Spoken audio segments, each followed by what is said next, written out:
Spartacus, a name that has echoed through history for over 2,000 years, this Thracian gladiator led one of the most famous slave revolts against the Roman Republic, commanding an army tens of thousands strong. In the 1st century BC, Spartacus outsmarted and defeated Roman forces multiple times, marching his followers up and down the Italian peninsula. But who was this man, and how did he come to challenge the might of Rome? Spartacus was born in Thrace, a region in southeast Europe often at odds with Roman expansion. He served in a Roman auxiliary unit before deserting, only to be captured and sold into slavery. Fate brought him to a gladiator school in Capua, where his journey to rebellion began. In 73 BC, Spartacus organized a daring escape. Over 70 gladiators broke out, armed with makeshift weapons from the kitchen. Among the escapees was Spartacus's wife, a Thracian woman said to have prophetic abilities. The small band of rebels made their way to Mount Vesuvius, raiding for supplies and freeing slaves along the way. Rome, preoccupied with other conflicts, initially underestimated the threat.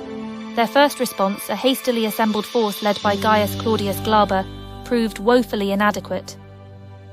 Glaber attempted to starve out the rebels on Vesuvius. Spartacus, however, had other plans. Using vines to create ropes, his forces descended the mountain at an unguarded point, surprising and routing the Roman camp. This victory swelled the ranks of the rebellion, as herdsmen and shepherds flocked to join.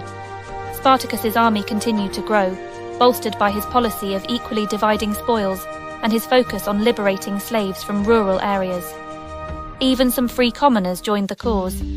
As the rebellion gained momentum, Rome was forced to take it seriously.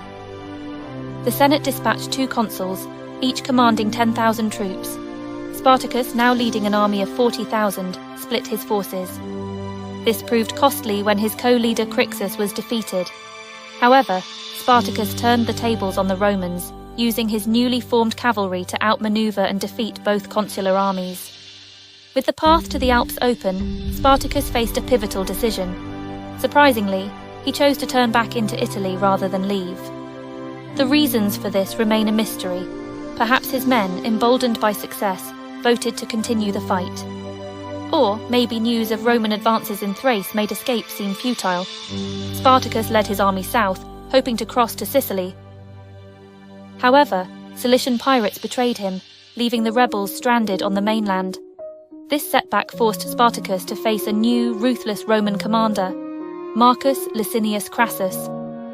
Crassus, wealthy and brutal, raised a large army and employed harsh disciplinary measures. He attempted to trap Spartacus using a system of fortifications, but the rebel leader managed to break through, albeit at great cost.